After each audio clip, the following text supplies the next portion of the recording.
Hello and welcome to the Dorsey Report. I'm joining you today from the 40th floor of the Columbia Tower, Seattle's tallest building. So it's definitely some nice views up here. This one right here is unfortunately not the real thing, but if you ever make it to Seattle, definitely check out the Columbia Tower 40th floor, open to all and great sights. The Space Needle is nothing. Anyways, where are we today? We are at the final day of the year, December 31st. Happy New Year to you guys. And let's just take a quick look over here at what our assets have actually done for the year. We've got everything. Main price action here is the S&P 500 with the candles up almost 12% for the year. We've got U.S. long-term 30-year bonds up here, up almost 24% for the year. U.S. 10-year treasuries almost 12%. Gold down 2%. High-yield bonds down 3%. Copper down almost 17%, and oil down here way down, down almost 43% for the year. So definitely the theme of the year, as Jesse Felder on Twitter sums up quite nicely, is deflation. Deflation is what you see when basically bond yields are going down, basic materials are going down, U.S. oil energy is going down. That's what's been happening the entire year. Bonds are basically bid. And the way it works kind of in terms of the long-term investor's logic is during inflation, you don't want to be taking on debt because the value of the currency that you're being repaid in is constantly declining. So you end up actually losing money. Versus in deflation, you do want to be a creditor because as the prices of currency or everything falls, the value of the money that you're being repaid for that debt in is actually increasing. So when you see bonds being bid, that means that you're in a deflationary environment because people do want to be creditors. And you're seeing that across the board in the US, Germany, Japan, and the UK, as well as throughout the commodities complex. So what do you actually do about that? Well, we have our good friend Jim Cramer here. Just put out an article yesterday on CNBC talking about just the tried and true basically portfolio of minimum 10 stocks, maximum 15, and basically 5 go-tos to diversify your holdings. But what he's talking about isn't really diversifying. He's talking about having a long-term, some kind of a long-term dividend play, gold surprisingly, as well as somewhere with geographic safety, which these days is hard to find. So it's kind of interesting that Cramer is talking about these things. You see, Tony Robbins also just put out a new book called Money, where he comes out with essentially the same kind of mutually conflicting strategic priorities of, lower your funds but diversify. When why would you buy multiple stocks, say 10 stocks, when you can just buy the SPY ETF, or an ETF representing bonds, or an ETF representing gold? It doesn't really make sense. It's just part of Wall Street's game. The more stocks you try and buy or trade in and out of, the more fees you're generating. So it's just more fresh blood for those guys.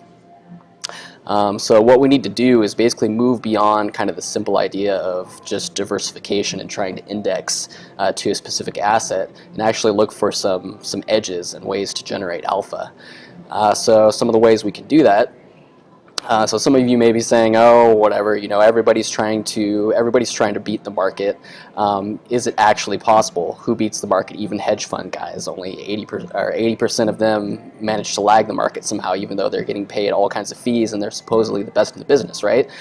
Well, here we have the thrift savings program top. I call them the top TSP investors, and these guys are basically government, public, military employees who report their 401k trades in a $250 billion account that's managed by BlackRock for all these government employees. So these are sort of the top, say, 1,000 or 2,000 people who report their trades, their fund transfers on a daily basis. So after the entire year, we've got the cream of the crop here. Some of these guys actually managed to return 22%, all the way down to 15%. This is the top 20 of all those thousands. So they were able to actually beat the market because, as you recall, the S&P only put up about 13-14% this year. So these guys all managed to beat that. So it is definitely possible, even in sort of a simple 401k setup with no leverage, just U.S. Treasuries, corporate bonds, U.S. large caps, small caps, and international equity markets. So how do these guys do it? That's a good question. One of the ways you can do that is by watching how other investors are investing. And a good way of doing that is to look at...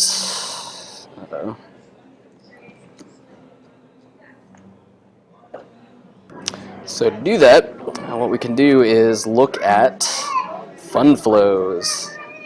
And this is the ICI fund flow, which is a weekly survey of the top 98% of mutual fund flows.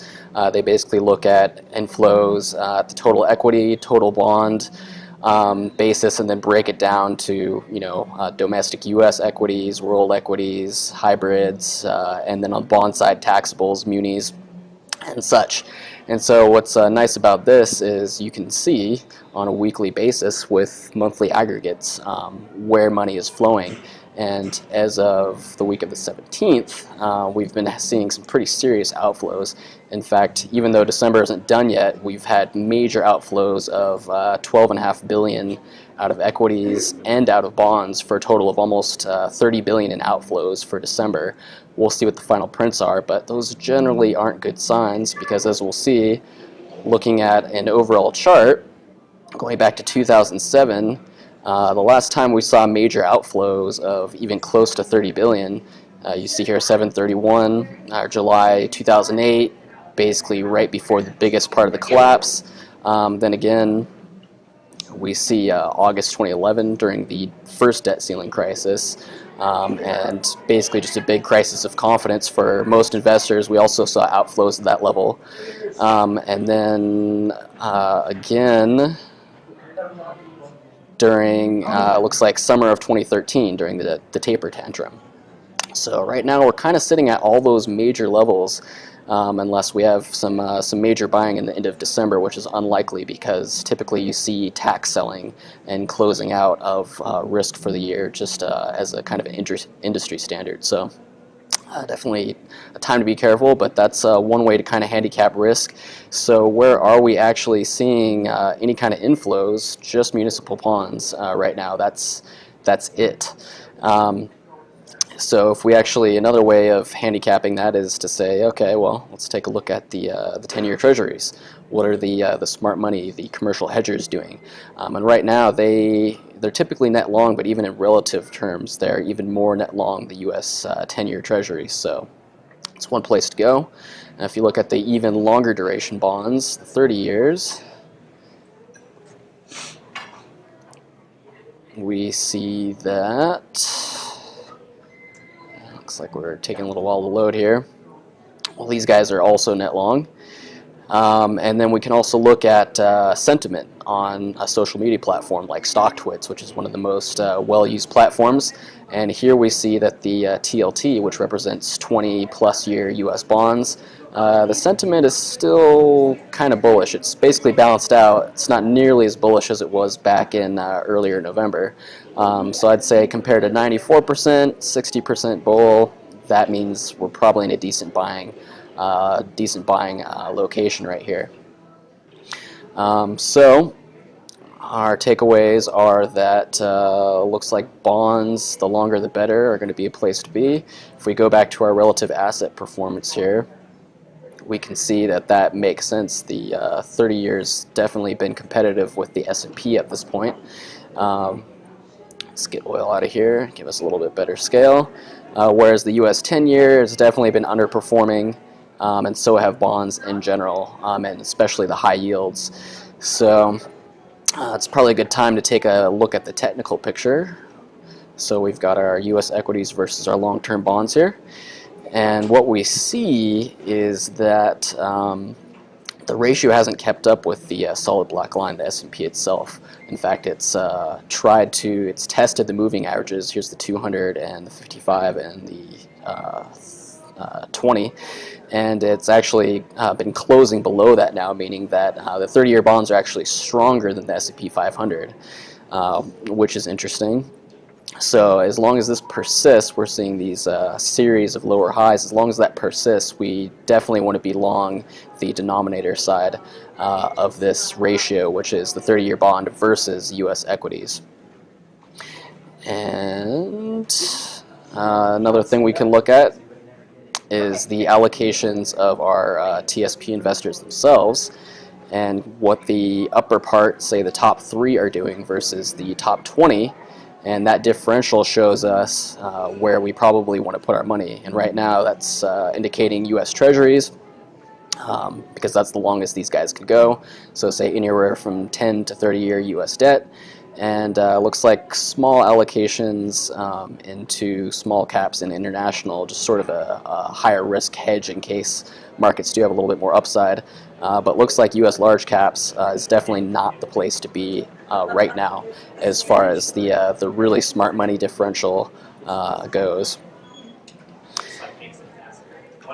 So I just want to circle back to why diversification, just plain simple diversification, is not really the way to go, is because what you're really looking for, and if you want to know more about this, look up Ray Dalio and Bridgewater Associates strategy, is you want non-correlation is what you're looking for. And so looking at the long bonds, the 30-year US long bond, and a rolling 200-day correlation, we see that there's times when there's no correlation, strong negative correlation with the S&P 500 here, or high correlation. So when you're diversifying, you're really just kind of taking the lazy way of saying, hey, if I have a bunch of stuff, maybe it all won't sell off. But the problem is, from what we're seeing, at least as far as mutual funds go across assets, is that when people sell, they sell everything. So it's much more about having uncorrelated assets, if you can actually figure that out, and also having moderating your cash levels. So sometimes you just want to be in cash. You want to be out of the markets. It doesn't matter if you're in bonds, equities, whatever. So knowing that, and also being able to nuance your risk reward, which is something I'll talk about in a later episode. But between now and then, take a look at Kelly criterion and using that type of logic to basically optimize the size of the amount of capital you're putting at risk is very important. So on that, I will wrap things up. Please share, like, subscribe to my channel. I definitely appreciate that. Also, if you want to give me some feedback, there's a link down below, a little brief short survey about what you like, dislike about the show. And if you want to give me a suggestion for the show name, that would be great. Until then, have a happy new year, and thanks much for watching.